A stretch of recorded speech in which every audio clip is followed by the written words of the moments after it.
So this week, we watched 1975's Night Moves. It made it onto the list because at the time the list was put together, it was coming soon to physical media. It's actually out now. You can purchase it from the Criterion Collection. They've actually included it in a nice little collection they've put together of Gene Hackman films because, when they were first getting this thing ready to go, obviously nobody had any idea that he was so soon to leave. But rest in peace, Gene Hackman. You were a real one. It was directed by Arthur Penn. It's yet another neo-noir film. 7.1 out of 10 on the IMDb. So this was really good. Obviously, Gene Hackman, kind of a legend. He plays a former football star who has gone on to become a private investigator. He gets contacted by a lady, former actress who's kind of washed up, but has a lot of money from her deceased husband, to track down her missing daughter.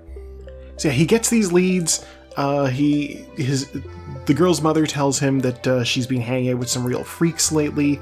Gives him the location, I guess the workplace of this one fella that she's been hanging out with named Quentin. She says, there's a creep called Quentin, and I made note of that so I could get this specific image and make a joke about feet. So yeah, Gene Hackman finds out that Quentin hasn't seen her since she ditched him down in New Mexico at a film site. The whole thing sort of revolves around the film industry. The mother is a former actress. All of Gene Hackman's friends in this basically are in the stunt industry, and the daughter is also kind of sort of breaking out into that. But realistically, she's kind of just partying with these folks. He puts some information together, and he winds up finding out that the daughter seems to be, how does he put it? Doing her mother's best parts? Something like that? Basically, she's out seducing a bunch of men who her mother had slept with previously as a way of getting revenge. I guess the home situation is not great, which is why she ran away in the first place. She's got that classic troubled youth, neglectful mother situation going on. They don't get along, and so she ran away.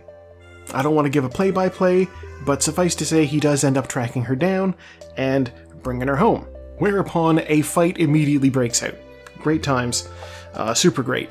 I will say that there is an underlying... There's a B-plot in the film where Gene Hackman finds out that his wife is cheating on him. He's away from the house a lot. He's always doing stakeouts and doing work and traveling for work. And so she feels neglected, and he winds up spotting her coming out of a movie theater and following her, and he finds out about the guy, and just that, and the mother with her dead career in Hollywood and everything. A major part of the film, a major theme of this film is regret. This is, and that's a classic noir trope, is nobody comes out on top. Everybody has a bad time. Yeah, and this is no exception. Obviously, Gene Hackman has this job, and his personal life is falling apart because of it, and he's just this is what I've made for myself, so what do I do? There's also a running visual, like a chessboard. He has this one position in chess that he has memorized. And this ties back to the regret thing. This chess setup ties back to a game that happened in the 20s or something. And he's the player who was playing black had a checkmate in 3 moves, and he didn't even realize it. We see him, he's doing a little stakeout, and he's got the chessboard set up in his car, and I'm that's a terrible place to play chess, but okay. He's not really playing against anybody, so it's whatever. But he ends up setting it up elsewhere, and somebody asks him about it bluntly, and he just explains, this was a game. Black had a check ready to go, and they didn't see it until long after, and they must regret that every day of their life. He says, I know I would. He says, I know I do, and I didn't even play the game. And I will say that this also gives us the opportunity to insert stealthily the title of the film. Queen Sacrifice. And 3 Little Night Moves. That's right, that's almost the title of the film, 3 Little Night Moves. Except it's the chess piece. Night Moves is in the chess piece. Very different film. kind of a murder mystery. Stars Christopher Lambert. It's not great. I watched it though. This is yet another classic film where the credits are super short, and it is just kind of like it's telling of modern film industry and how reliant on effects that we've gotten, that credit sequences last like 10 minutes now at this point, whereas this thing is over in like less than 2. I'm like, geez, that was quick. Also, shout out to that old school Warner Brothers logo with the star. That was great. I saw that and I'm just like, I haven't seen that in ages. Oh my god. If I'm gonna borrow a term from wrestling, this thing does kind of end with what's referred to as a dusty finish. We don't have a clear indication of who won, or if everybody makes it out okay, or what's going on in the end. We know what the crime was. We know who did it. We know like why. We get all the details of the setup in the past, but where it goes from there, we cannot be certain. I like to think, I have the way I want this to go. And it's not unreasonable to think that they would end with a good ending. Quote, good ending. Although the movie did let me down in one place otherwise. When I realized James Woods was in this, I was really hoping to see Gene Hackman belt him, but no, we didn't get that. I was robbed. I will say this movie does really put like a good spotlight on Gene Hackman's abilities. You can really feel that his character has like, he's acting very confidently when he's on the job, when he's talking to people on the case. He's affable, he's personable, he's able to talk people into giving him information. He's good. And then when he's dealing with his own personal issues, you can just see the cracks in his mask. Like when he's confronting the man who his wife is sleeping with, he's got that nervous, I'm on the edge, I'm about to like have a breakdown energy going on, but he's still like trying to mask it with a chuckle and being pleasant. Just phenomenal work from him here. There's a reason why Gene Hackman has such critical accolades throughout his entire career, and this is a great example of that, I feel. He always gives it his A game, even when he doesn't know what the heck's going on. I've heard interviews from Bill Murray speaking about him working on the Royal Tenenbaums, also in the Gene Hackman Criterion Collection, where he's like, Gene really gave Wes Anderson a hard time because he's like this old school Hollywood guy, and he has like, he knows what it's about. He knows the business. And so he's like, this is a new upstart director. He doesn't necessarily know what he's doing, and he's gonna tell me what to do. But he follows the orders as best he can. And he's like, as I understand it, he said to him, when I first read the script, I didn't know what the heck you were doing. But afterwards, I see what was going on, and this is a pretty good project. Maybe not like the best person for a beginning director to work out with, but he will 100% work with you and give you his A game. Because that's what he does every time, because he's a professional. I was a little bit confused by the by the poster that the Criterion Collection had chosen to be like the cover image for their DVD for this.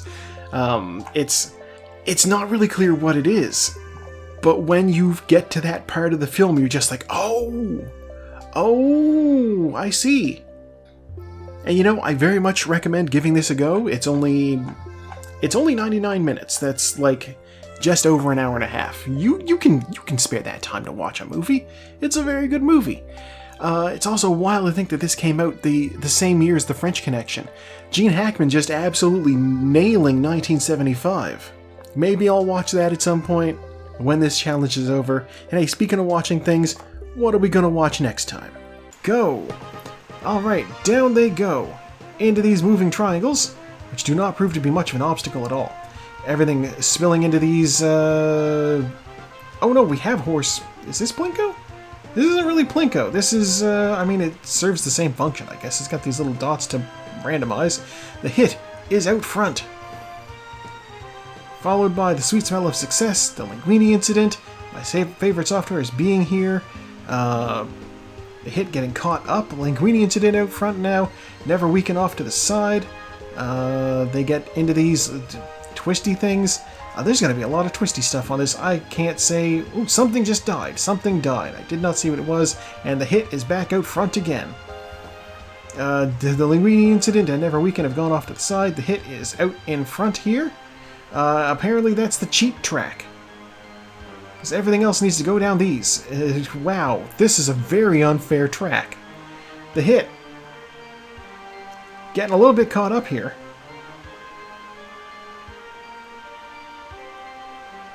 Into the cannon. Hits the poles. If this gets stuck badly enough, something else can... Oh, there goes the fabulous Baron Munchausen. The hit is free from the poles, and there's the Linguini incident stuck in them. The hit going... Oh, the music makes you lose control. The hit has died. Okay, never mind. You really, really need to have... Alright, you really did have speed going into this little drum section here. Alright, well, there's our first two through. Alright, so far, Fellini Satyricon, The Sweet Smell of Success, Monsieur Hulot's Holiday, Never Weaken, Repo Men, Seven Samurai, The Phantom of the Monastery, Three Women, Velvet Vampire is Out, Here Comes Cecil B. Demented, Flow Over the Side, My Favorite Software is Being Here, and Repo Man. Can anybody else finish? Kiss of the Spider-Woman is dead. After Hours just came across. There's Dead Calm. The Doom Generation. Oh, we still have 3 up there. Cold as My Passport, Teorema, and Vampire. Will they make it to the end, or will they catch fire? Or, a third thing, falling to their doom. Teorema fell to its doom. A Cold as My Passport fell to its doom. Come on, Vampire, you can do it. It stuck the landing. But, officially, our winner, Fellini Satyricon. Alright, let's pull up the final results here. Only 16 things finished out of the bunch. I think that's better than last week, isn't it? Ah. Alright, let's pull up my list here so I can have a look at Fellini Satyricon. It's down close to the bottom of the list. Fellini Satyricon. From 1969, it made it onto the list because it's from a director I have not seen before, Federico Fellini. It is a fantasy drama, 6.8 out of 10. It's a little over 2 hours long, so this one will be a slog. I know you were interested in seeing this because the name and just everything about it.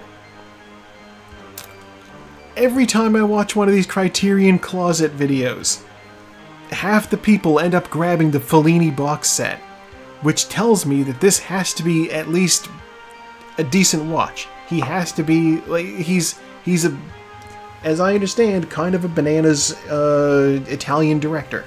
So I think we're in for a treat with this.